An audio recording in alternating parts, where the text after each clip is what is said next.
Yeah, David Dread of Steel Pulse, and I'm saying hail to Lion Voice because it's time that the lion have its voice, have its own story. Says I'm stepping out here. Hear me now. Yeah, the lion's voice. Raw.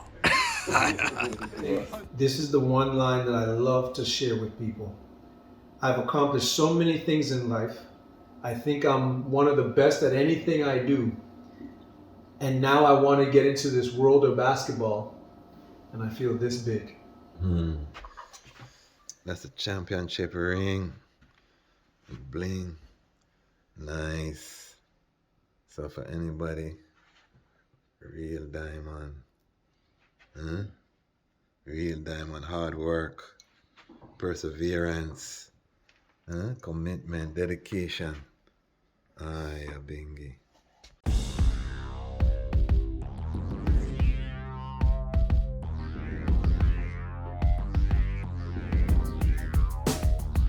Well, Lion Voice, tell them that's the people first choice. Lion Voice, make the lioness them feel nice. Lion Voice, with the lion cubs we sacrifice. Lion Voice, got to show the people them the life. Lion Voice.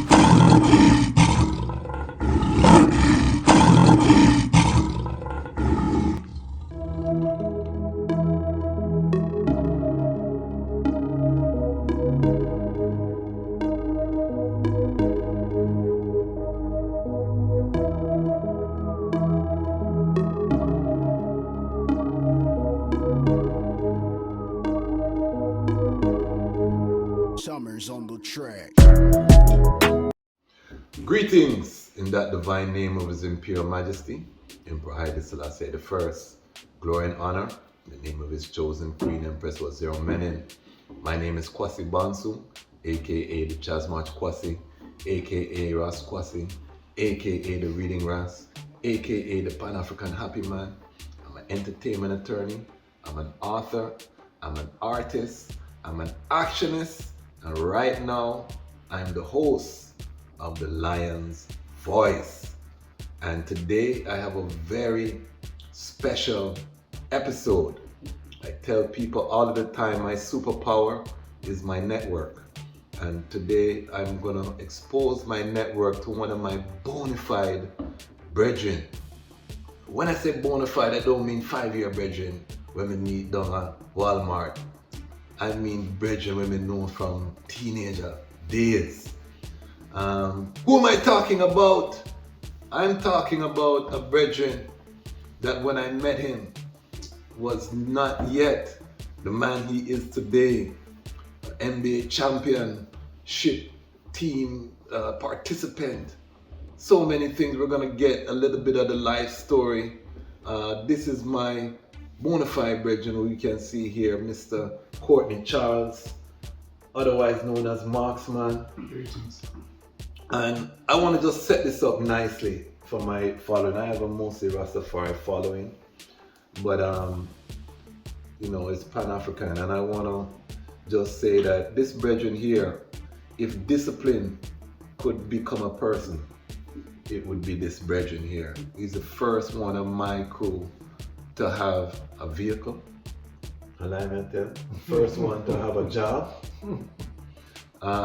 And this is not people telling him to go do these things. You know what I mean? This is just how this brethren is built. Athlete, you name it, the man have muscles from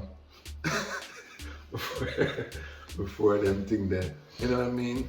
So just give the people, where were you born? Just give the people a little bit of background about yourself, as we go. Well, I feel blessed to be one in the presence with you and to have this opportunity to share to the rest of the Lions. It's a greetings and it's a blessings. AKA CC, AKA Marksman, AKA a ton of other stuff, but not as many as the king. But no, being a Canadian, and I think being a proud Canadian is where I sit today, but I've been able to really prove and establish that I won't let my environment dictate who I become.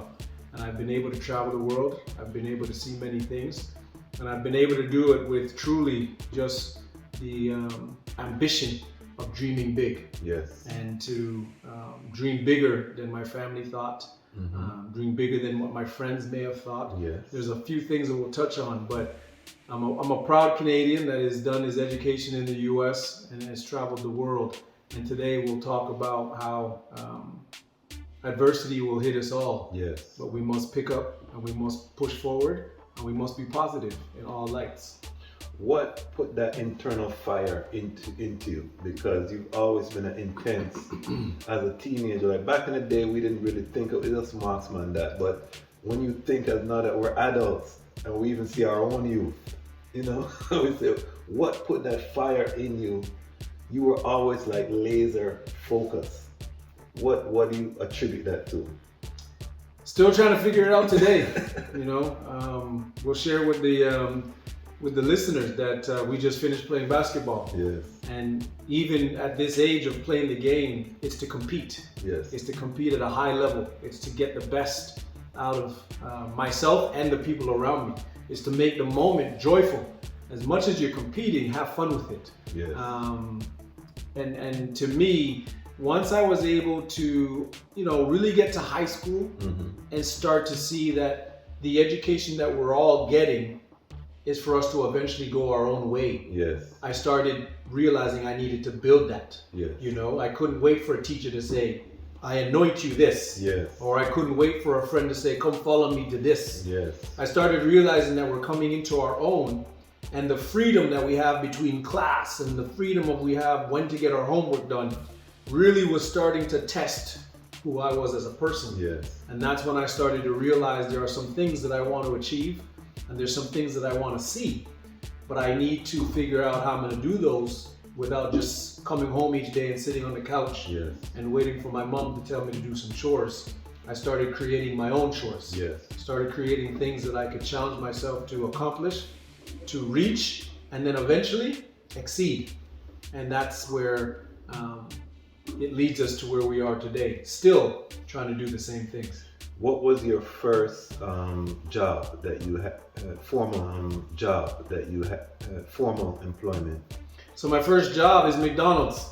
And I did that purposely because you couldn't even get a chicken McNugget from Marksman when he was the manager. Discipline, don't care how brethren you are brethren, he was running that place like a military outfit. What, you know, put that kind of responsibility in you as a young teenager? This is not 21-year-old Marksman, this is not 30-year-old, this is a teenager who is just disciplined, focused, like what, you know? So I would say the process. I was told that the McDonald's was hiring. Yes. And at that point, it didn't mean anything to me. There was no value to it. Yeah. But then I decided I wanted to be hired. And automatically, you start to realize how you're evaluated. Yes. Do you have a resume? Where do you live? Are you in school? All of these things seem to be something that checks a box. So automatically I was like, well, let's see if I check the box. Yeah. This is now a test. And they actually tell me the hiring is passed, but they're willing to interview me and willing to. So now I'm challenging myself to get something that I don't even know if I really wanted or not. Yes. But because they're telling me it's not mine yet, I'm starting to figure out how I'm going to get it. Okay. And once I got it, I kind of felt this responsibility with this name, McDonald's, that's global. And everybody goes there and everybody eats it. I started thinking, how can I follow a company like this to make myself bigger and better? Wow. And How that's old are when, you at this time? So I was 16. Wow. I was 16 years old, and I saw the McDonald's vision. Like I could see what they were doing. Because once you started working there, I never really saw anybody really telling anybody to come eat their food. Yeah. You know, you see commercials here and you see some things here, but what really does that do to make you come by? And when I tell you, I see the lineup of people coming to throw their money at McDonald's, I said, they're onto something. And that's why for me, when people were laughing at the clothing or begging our food, I was trying to make sure that I was making sure they knew this is a disciplined company, which is why they are what they are.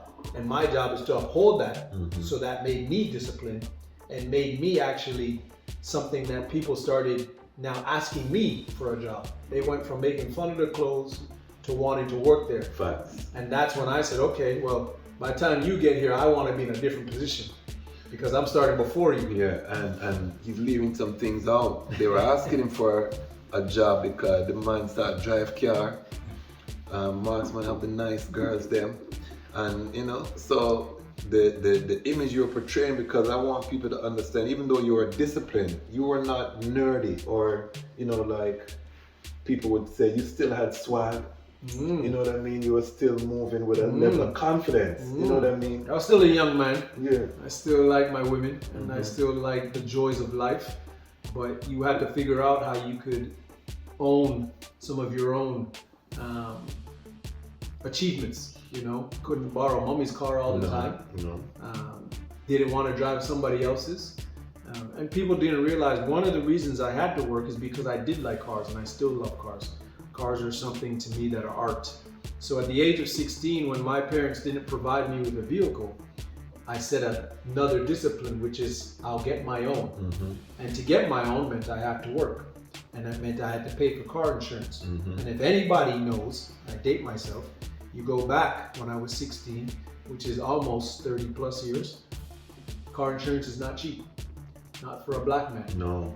Not for a young man with no driving experience. And you know, at that time, credit is probably still in a place that you're building your credit score. But for me, I started realizing it wasn't materialistic things, it was things that I always enjoyed thinking about having my own, cleaning my own car, driving from point A to point B on my own, not somebody else's time or with somebody else's permission. So for me, there was a lot of things that went into the company.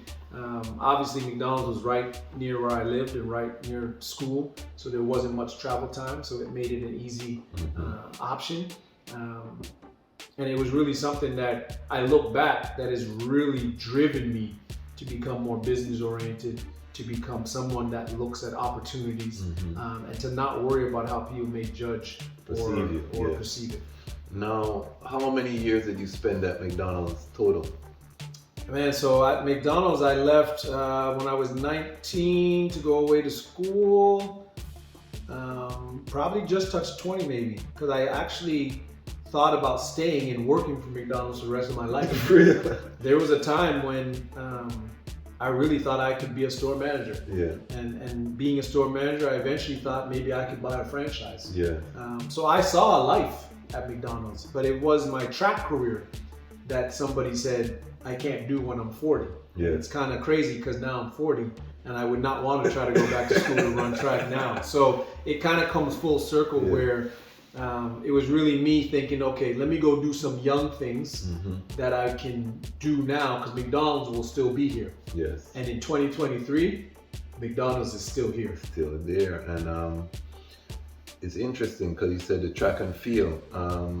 When we met, it was a very seminal moment in my life because we were running Goldhawk Crescent, my side of and we ran Alton Tower Circle. And they ran Alton Tower Circle, and we met at Dutch Fritz, which was there was a mall there, and it was amazing because, you know, we had our crew, you know, majority black, you know, we had a couple other people in the crew, big up Carmen, other ones that were in the crew, but when we met these other youths, it was like another world, you know, opened up. We were like, wow, there's other youths like us, you know, and this was 8th grade.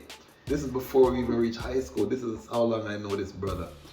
And from that, you know, the competitive, you know, because we had our athletes, they had their athletes.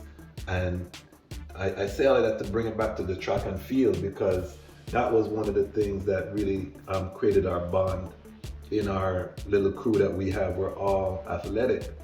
And this man was a track phenom. What was that, what led you to that track and field life, which ultimately led you to get educated in the States? What, you know, let us know about that journey. before we jump into the track, let's talk about the beautifulness of two communities coming together. Yes. Let's make sure we highlight for our youth and for our parents who need to realize the importance of learning all of who lives around you and all of who is in your community, because we actually were able to come together and become stronger. It's true. We were able to come as a group of young men to see other group of young men and actually help each other climb and build to grow to be more than just who we were at that time. And it really allowed us to push each other, because to your point of track, before I meet you, I may claim I'm the fastest person on my block. Mm-hmm. But when I meet you, I'm now looking to claim that I'm the fastest on your block. Yes. And if you knew any other blocks, I was going to encourage you to bring those people from those blocks to come race. Yes. And I use that as just the mentality of competition. But the beauty was we would race, and we would race to all try to get better. Yes. And we would play basketball to all to get better. We even played hockey, and none of us truly were in love with the sport, as some others on our street like Anson Carter and others from the area.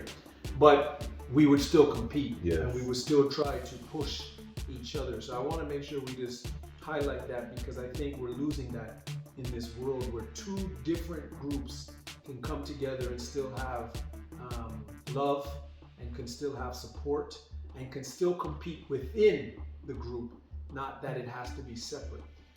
And then for me, track and field was kind of like McDonald's. I saw this opportunity of where something can take me somewhere else. Yes. It could take me to a higher level. It could push me. And track, there was an opportunity of, am I fast enough to get a track scholarship? At that time, I don't truly know what that means. Yes. At that time, I don't know what the value is. But at the time, it's not given to me. So I want to go see if I can go earn it. Yes. And I was able to run, and I was able to compete to where I was getting US letters in Canada. And I thought that was a win. And this is pre-Drake Canada. I want the viewers to learn. This is not Canada that's integrated with the US. Like now, you can play ball in Canada, go to the NBA. This was before any of that. Yes, it was very few. There were, you can count the people on your hand that were leaving Canada at that time. Now, we've got a ton of people leaving just Ontario and going. But you're right, it was something that I knew if I could do this, I would be different. I would have an opportunity that a lot of people have thought about and tried and maybe failed because their grades were bad, or they end up in a little incident and have something on their record, or these are all things of where you start to realize, again, going back to the application of McDonald's, how can you check some of these boxes, even though you know it may be a system or it may be a category of life that people put us in, but at some point, how do you try to find a way to come up on top?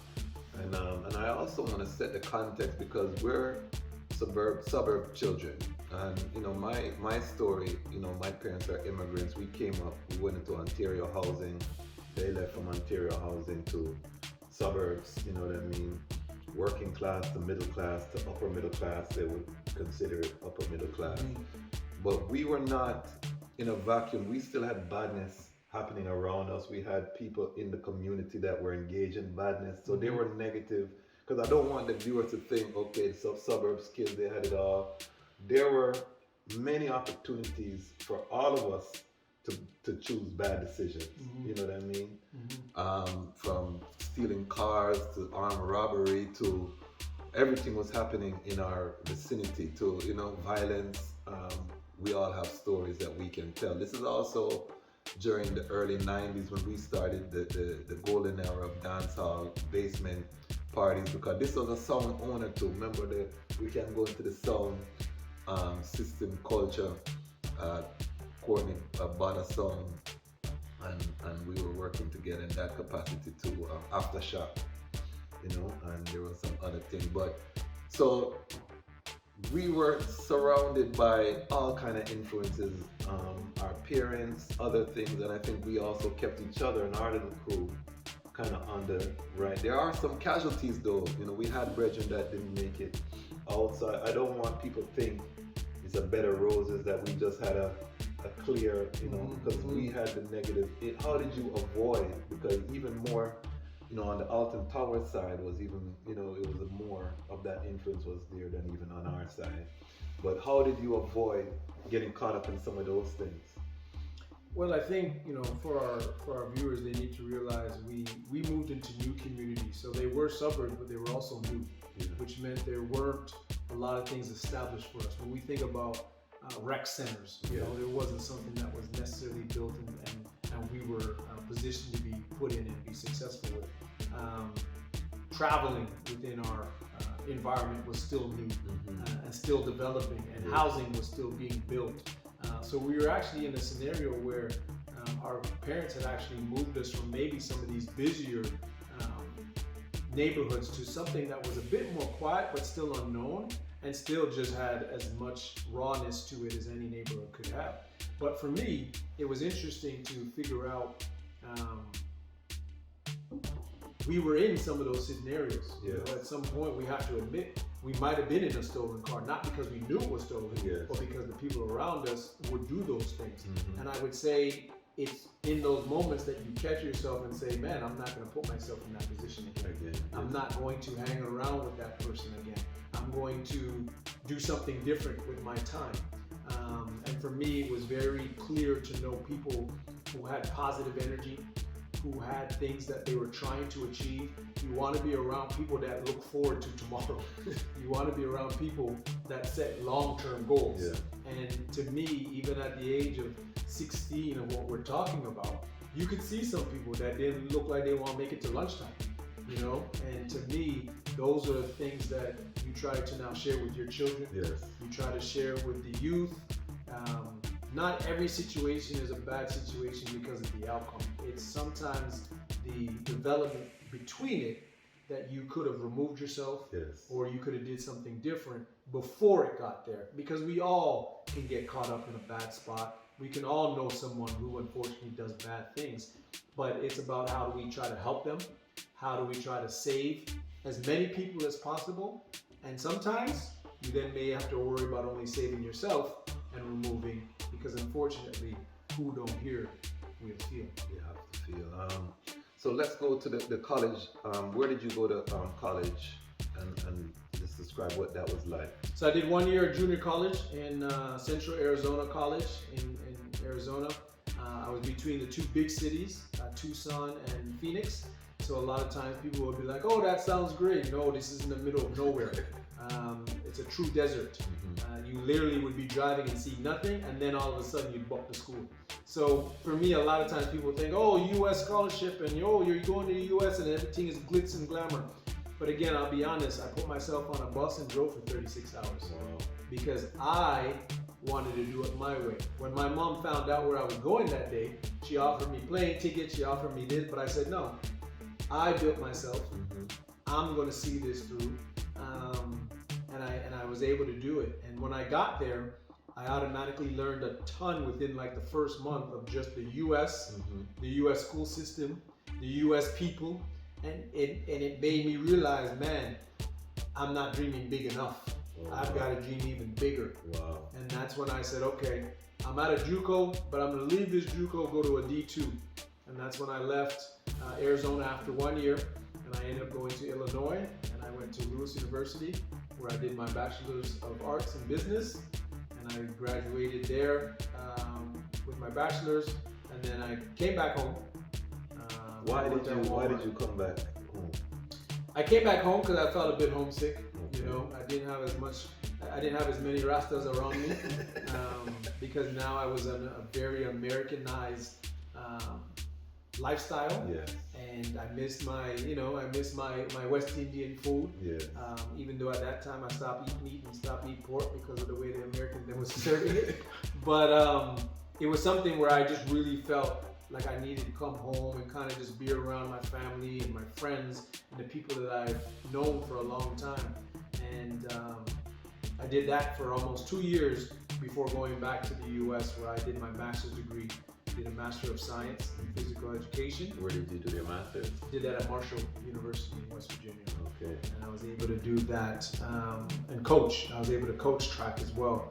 And this was really me just realizing when I did come home, as much as I was now working for a company, like I said before, McDonald's, Walmart. These are two brands that if you can ever look at how someone can start from small and become massive.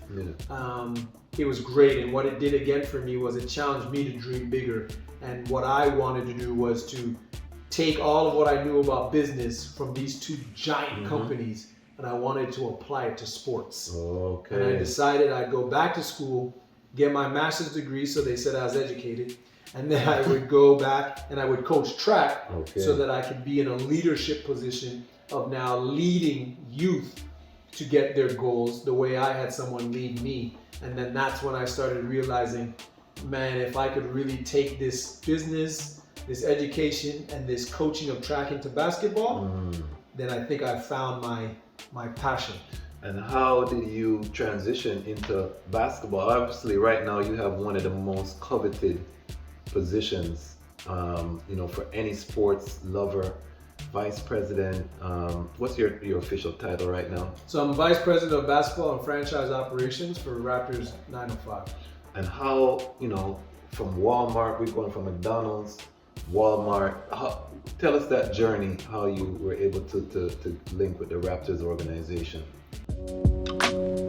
This is Courtney Charles. I'm the Vice President of Basketball and Franchise Operations for Raptors 905. I got promoted last July, but I've been with Toronto Raptors on a whole of 16 years. Originally from Toronto, but I have roots in Jamaica and Antigua. I was able to have Mr. Embry be a mentor to me because he ended up taking over the operations shortly after Rob Babcock was relieved of his duties. So to see Mr. Embry, be the boss and to be somebody that could talk on his experiences of being the first general manager in the NBA and to kind of take us under his wing as a staff and kind of bring everybody together and say, don't worry, everything's going to be all right. We're going to figure this out together. To see him do his due diligence to help the leadership team find the next president and general manager, which ended up being Brian Colangelo. And then to see, Brian continue to work with Wayne as we brought in other staff and eventually brought in Masai. It was great to see that mentorship. We need to be more intentional. I think we need to be intentional in how this game has grown. This game has grown because it's global. This game is played by all different ethnic groups, and we have to embrace that, and we have to be intentional on making sure that we recognize and we reward people that are successful, and to not just have it be something that it's where players are the only ones that benefit on the court with this. This is something where we've got to appoint leaders and to share information and to mentor and to help grow individuals so that they get a chance to see this business from a different perspective. This is the one line that I love to share with people. I've accomplished so many things in life. I think I'm one of the best at anything I do. And now I want to get into this world of basketball, and I feel this big. And feeling this big meant if I truly wanted to see it through, that I would have to accept it and prove that I was bigger than that. Okay. But the only thing to do was to make sure I dedicated myself to basketball. Meaning I wasn't going to work anywhere 9 to 5 to make money and then go do basketball. I wasn't going to do something over here that I think I liked and then try to do basketball. What I'm going to do is just all basketball, which meant refereeing, score table, camps, clinics. All of these things were how I would get paid, but through basketball. And I'm so glad that I did it because the number one thing happened, which was network. I was starting to be told I'm one of the best refs. I'm being told I'm one of the best camp coaches. I'm being told that I'm one of the most patient people when doing the scores table and making sure that it ran smoothly and did well. And it was interesting because you start to run into people that say, hey, I'm doing something with basketball, can you help? Hey, I'm doing something for basketball, do you know any other good people? And through that, I was able to build my network to where an opportunity came across the Raptors and they had an internship job. This is a man with his master's degree. This is a man that ran track at a high level. This is a man that thinks but now you're telling me my way in is an intern? Wow. Sign me up. I'm right back to where I was with McDonald's. How do I check all the boxes? How do I get this? And you did not look at the check. You were not thinking about the monetary. There was no check. There was nothing to look at. I tell people all the time, there was probably somebody before me that did it for less, and there will be people after me that do it for more. But at some point, this is my only opportunity. And that's the way I need to look at it. And I got the job, just like I was able to get the McDonald's job. And just like I didn't want to give out any nuggets, I'm now working for the Raptors and I can't give out any nuggets. My mentality is, Same. I got to keep it safe. Yes. I've got to grow with an organization that is bigger than me and has done huge accomplishments. I need to now add to that. And by that, I humbled myself and I worked with a great organization. Some people unfortunately got fired, some people got hired, and it all worked out that I was able to stay on, get new positions, get promoted, and we're here today. So you worked your way up from an internship to the VP of operations. So I want people to understand when we talk about discipline, not looking at what people are going to think, because maybe he had a nice lady and she's saying, oh, you're going to be an intern. You got to block out all of that. And one of the things on my channel that I'm very big at is purpose over pum pum, and really the two P's. Yeah, as a man, the importance of identifying your purpose, and that goes above everything. And a lot of time, for me, it goes the Most High first, the Creator, then your purpose, then everything else comes after that. Queen, everything comes below that, because if you put your queen above your purpose, you're going to lose the queen because she's not going to respect you. You have to, as a man, and this is what I'm hearing from you, is that you identify, okay, basketball, I'm going to put myself in the positions where it's going to build that network and that base. And you were able to not only become part of the Raptors, but be a part of a championship organization. Talk to us about the championship run, what that was like. You had what the brethren named there? The big star. Lowry? Not Lowry. What is the next brethren? Kawhi? Kawhi Leonard. You were there during the height of that whole, and you were working very closely at that time. Talk to us about what it was like for you and what was your objective, because knowing the eye like I know the eye, I know that you probably weren't even looking at the hype. You're focused on task. So talk to us about that part there. Well, first of all, I want to make sure we echo the Most High. You must know that you answer to a higher power. And it's great if you think it's your parents, but it's higher than that. And you then have to have purpose. You do have to figure out how you're going to build a legacy. My thing for people is make sure you're doing something that's going to leave substance 150 years from now. Definitely. Because Michael Jackson, even 150 years from now, will not be known the way people think he will be known. So if you're not contributing more than what Michael Jackson contributed to music, then you're not pushing hard enough for what your purpose is. And then yes, everything else will come after that. And for me, the Raptors experience was, how do you build a team? How do you build a following? You have to remember, this is a time when no one cared to watch a game. No one cared to support. Everything was hockey. Everything was Maple Leafs. So how do you now, as an intern, say, I'm proud of where I work. I'm proud of the sport I'm supporting.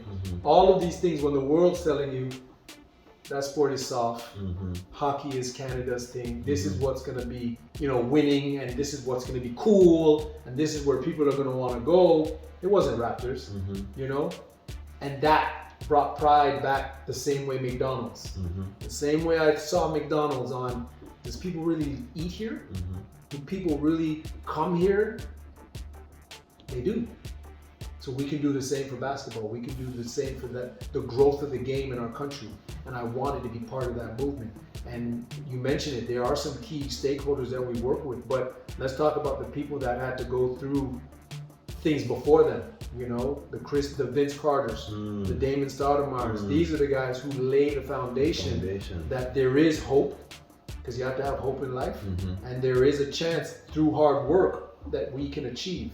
And it's great that Kawhi and Kyle and the people on this team can be notified for winning it all. Yes. But they are not the ones who truly brought it together and truly brought a brand that we could follow. We the North is something that helps everybody feel recognized as a movement. Yes. And it's a movement that we're going to accomplish something that no one thinks we can do.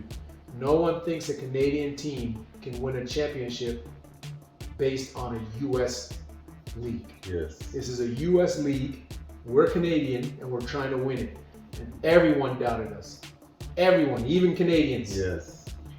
But when you win, everybody's now there to support. And it was great to see everybody at the parade. But to your point, you've got to find a way to lock in, figure out what the vision and the plan is, which Masai Ujiri built. Yes. And we were all able to lock in. And now our goal is to continue to stay locked in and continue to try to win the next one. And I'm going to admit, I was one of the wagonists because I stopped watching basketball from the Shaq era. And you all made me start watching Raptors games. I was watching the games. I got caught up in that euphoria of, you know, the championship run. So definitely I want to just big you up on that. In terms of forward movements, where are you headed now? What are your goals that you want to accomplish? So you definitely still have individual goals, and I can share a few of those, but I want to keep it to family. Yes. The job is always to raise your kids to be better than you were, and to challenge them to see that. Sometimes people see people achieve and they think, okay, well, I can't do that, so then, you know, I'll just try to do a little bit close to that. No, Yes. you got to be better. And it doesn't have to be in what I did. You have to figure out what your purpose is and then go to be better. Then it's to bring our community together. You know, there's a big gap on where what I did, many other people could have did. Yes. But they didn't know, they weren't patient, they didn't maybe have the same support system. So that's the next goal. So, you know, kids, community, the youth, it's something that I'm very passionate about. I'm part of, I sit on a few boards of charities that is to build financial literacy and different things. We as a people have to realize our talents and we have to use them to our best purpose. Individually, you want to be able to capitalize on your winning. Yes.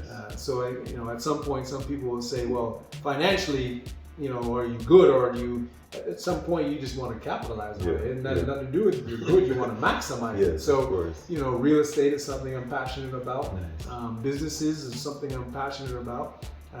So those things will continue to challenge, but I'm trying to really bring people along with me, Yes. along for the ride, so that they can enjoy seeing life in a different purpose and not just what society tells them. And we were talking a little bit before, and this we're going to wrap up shortly, but one of the things I wanted to talk to the eye about is Black people in Canada. I grew up here in Canada. I left for Howard University. I never returned. So I look at things different because I get snapshots every time I come back.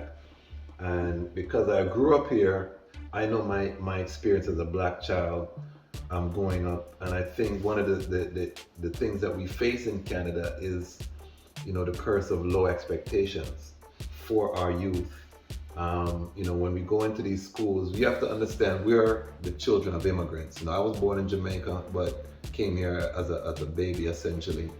But most of my brethren are either first generation Canadian or again just came up as children to Canada. And you know, we come into these multicultural schools, you know, white majority, Asian, very multicultural.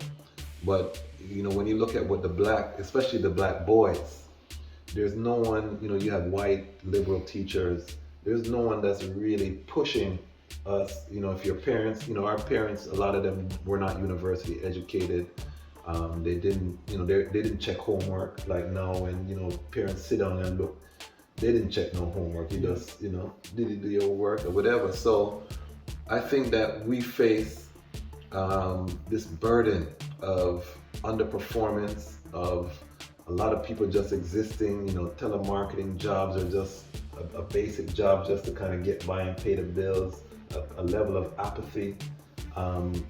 What do you attribute? Well, first of all, do you agree with that assessment? And then second, what do you attribute it to? And then third, what are some of the solutions that we can implement? And I mean, I know us as brethren have talked about how we can give back collectively, but what do you agree with that assessment? And black people in Canada underachievement, is it a thing? There's a lot there, and yes, I do agree with you because we live it, right? We both have left Canada to see what else is in the world, and not everybody is willing to do that. You know, to share with the viewers, my parents are Antiguan and Jamaican, and for them to come to Canada was to have a better life. And I would say at some point they stopped dreaming, right? They stopped fighting for wanting more than what was in front of them. And I would say a lot of parents I've met who have come from different places to Canada become very complacent, and they become very comfortable because Canada is a very safe place. And I think some people pick safety over, you know, trying to risk moving and doing something different in a different place. And then I think it's always been somewhat comfortable and fair in jobs and employment and the treatment of people. So I think there's a comfort level that people reach in Canada.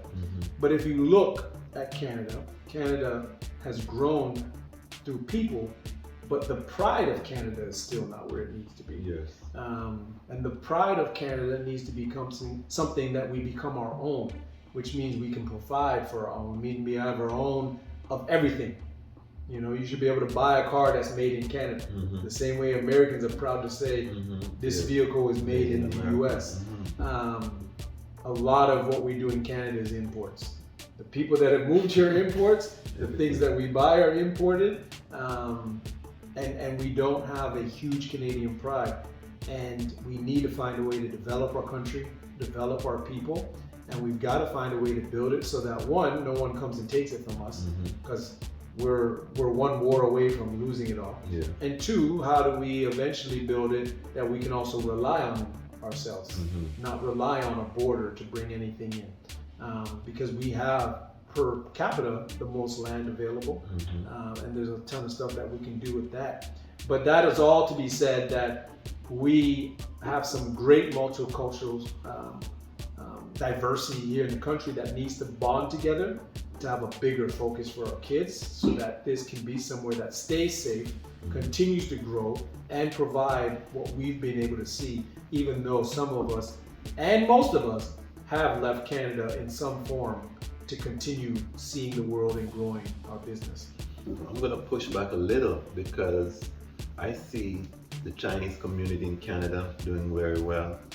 I see a lot of the immigrant, and for people who don't know, I've never been to, especially Toronto, and I can't speak for outside of Toronto, but in Toronto, it's very segregated in terms of immigrant communities. They're insular, but you would never see a Chinese Canadian worrying about getting a job outside of their community. Their thing is, you know, to an extent, you have Armenian, you have, I mean, you name them, it's here in Canada, and they have their kind of ecosystem. In the black community, I'm not seeing, or at least I'm not aware of that same kind of cohesive infrastructure that is really empowering, uplifting our black boys, our black girls to be owners too. We are the exception, you know. We kind of are skewed because we are not, our whole crew is really the exception. You don't have crews like us in Canada. You might have 2-3 men that still know each other from high school. We have a massive group of us that still link in some way. Everybody's doing well. Everybody, you know, their children are doing well.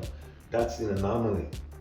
You know, how can we impact specifically our communities? And I'm, you know, I love everybody. I'm Rastafari, we love the world. But I'm also black nationalist in the sense of no one's coming to save us. You know what I mean?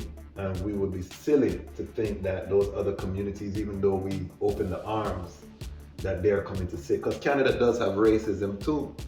So how can we, or what do you think some potential solutions are that we can empower? And part of even interviewing you is because I want people to see your story and to know that, okay, he started at McDonald's.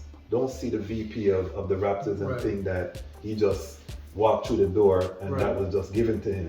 No, this man started at McDonald's, so there's a path to greatness, and it's not pretty. So how can, or what advice then would you give for a young black child who's coming up? Maybe he's in Ontario housing right now.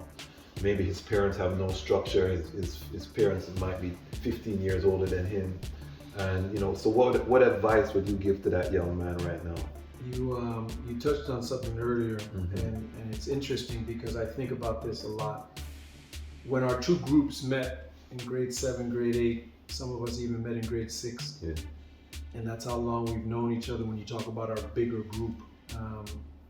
The part that's really interesting is we don't have many mentors. We don't have many people who have actually told us what works and what doesn't work.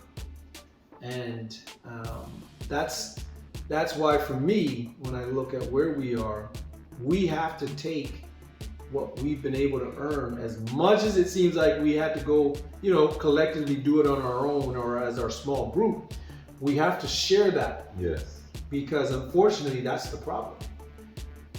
It's very easy to be successful and run and be by yourself and to tell only a few people. If we do have one of the bigger groups, then it's our job to collectively come together as many times as we can, as we are right now. The man's behind the camera is a superstar, and that's the humbling part of what all this is. It's how does a superstar sit behind the camera today and come instead of coming and sit with us? Because he's humble enough to say he knows when his turn is and he knows when someone else's turn. And we have to find a way that we can collectively get as many people together to listen and to follow. We have to go get the people who are older than us and ask them hard questions. Do you have life insurance? Have you put money away? Have you done this for your parents? Have you thought about this for your youth? Because we're assuming they know, but we know they don't. Critical. We know they don't. Yes. We know they don't, because in grade 9 we knew they didn't. That's it. Right? And then we have to challenge them to go teach. Then we have to go get the youth. And we just have to do it intentionally. We have to do it as if there is no promise of tomorrow.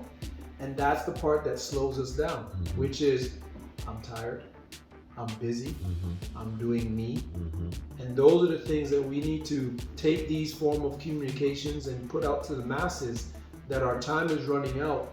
Because in 2023, we're still having the same conversations that our ancestors had. That's correct. But our ancestors only wanted a little bit more. And they wanted a little bit more. We've got to want more than a little bit. And we've got to want more before our life is over to truly see the change and the impact. Otherwise, it may skip a generation and you may only be taking steps back, because the hill is not an easy hill to climb. Not an easy hill. And if we don't really truly challenge our people to understand what love is, we talked about the higher power, we talked about the purpose, then we got to talk about endless love, unlimited love, which means, yes, we see the Chinese and we see the white and we love them, we respect them, but we've got to start having some hard love for our own people. Let me say this one last thing. It comes through communication and it comes through male and female. Yes. I'm at a point in my life now that I'm realizing our community is hurt because we can't even communicate between the two sexes. I love that. And some people are going to say there's more than one sex, but that's a whole different problem. No, we're not on this channel. And that's the joke of it all, right? Yeah. That's the problem. Everybody wants to communicate and add so many different layers, but there's only two things. There's man and woman, and there's communication. Yes. And within our race, when we can start to figure out how to do that better, then we can get a lot further than where we are. But that is one of the key barriers for another show at another time. We're going to touch it another time. With male and females present to discuss, because to me that's an area of growth that we can't ignore. I have relationship content on my channel for that reason, because I also figured that out, that it all starts from that relationship, because that's building the family. The family is the building block of any strong community. It all comes down, that's the legacy that you talk about. That's, you know, because if you work so hard and then you pass it to your children and it just dissipates, it's, what did you work for? And it can go much quicker. Yes. It is easier to spend $1 than to make a dollar. And let's be honest, nowadays, you don't even have to go to a store to spend it. That is it. You know what I mean? That You is get it. on a phone and you can be bankrupt.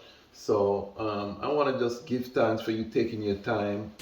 We are in your beautiful home here, which is a testament to the hard work you've put in.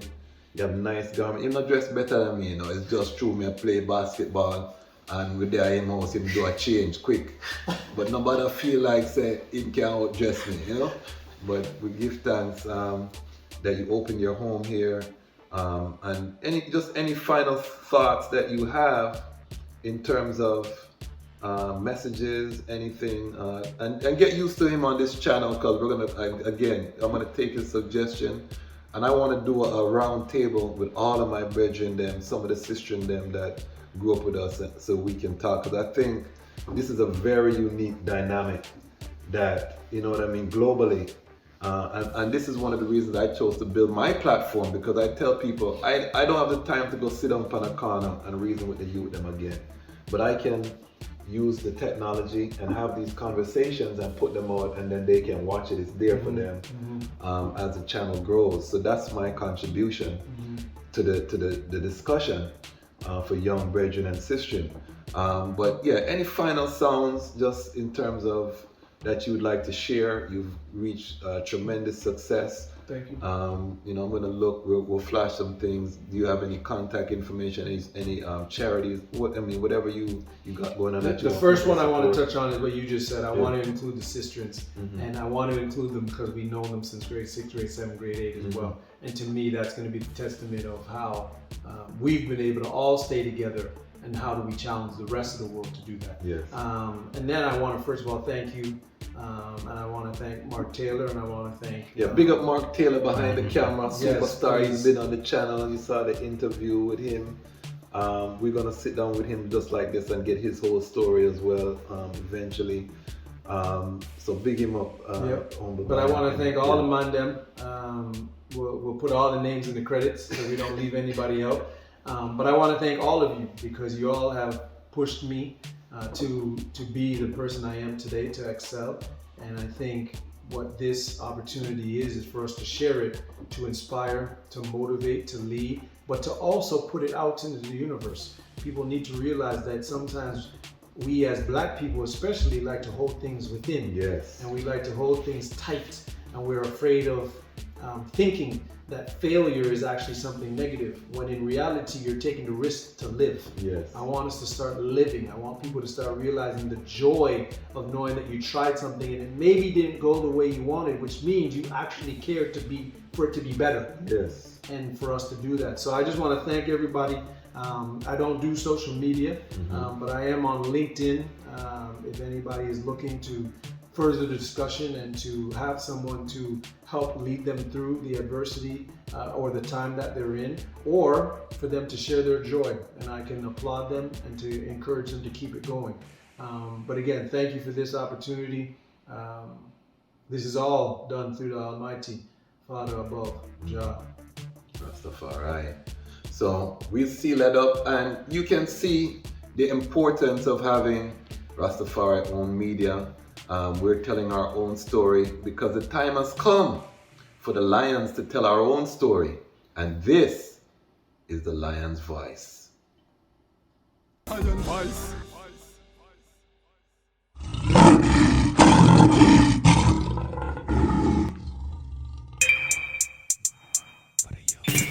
Yeah. Free higher gift. Focus. Preparation. Determination. Yeah. That's the key to redemption. Haile Selassie, I'm a Gideon. Hey yo, this is for the people who stay in court with either criminal cases or child support. It's either entertainment or go play sports. That's the choice that them give you when your skin is black. The ghetto neighborhoods, they was filled with crack. Hard to move to the other side of the tracks. We work all day, plus we paid our taxes. Still Babylon treat us like we second class. Wanna profile us when we stepping past. And when we drive, they follow with them lights. A flashback. Remembering back in the past. Escape plantation, crawl through the grass. When Babylon fall, then we all would laugh. They keep building them walls, but them all would crash. Because the people must be free. Exodus, well that's a must for me. We stay hungry when we on the grind. We stay hungry cause we was born to shine. We stay hungry, we gotta use our mind. We stay hungry, ain't got time to waste time. Stay hungry when we on the move. We stay hungry, ain't got no time to lose. We stay hungry, we got our minds to use. We stay hungry, tell them knowledge is your food. Hey yo, this is for my people who stay at work all day. Said them gotta work for them pay. Sometimes it hurt, but them still find a way to make ends meet. Sometimes them gotta pray. Some slave in them jobs till them old and grey. I'd rather live like an angel, fly away. Some say that they wanna be a thug, they just wanna be respected. No love, that's why they stray. Some drunk off a Hennessy in Alizé. Some just punks, I could spot them a mile away. Cause their style is wild, but mine civilized. Cause it's coming from the banks of the Nile. Tell Babylon, release the juvenile so the youths can see what them want to achieve. Proper education, that's what we need. Tell the youths that it's better to know than to believe. We stay hungry when we on the grind. We stay hungry cause we was born to shine. We stay hungry, we gotta use our minds. We stay hungry, ain't got time to waste time. We stay hungry when we on the move. We stay hungry, ain't got no time to lose. We stay hungry, we got our minds to use. We stay hungry, tell them knowledge is our food. Hey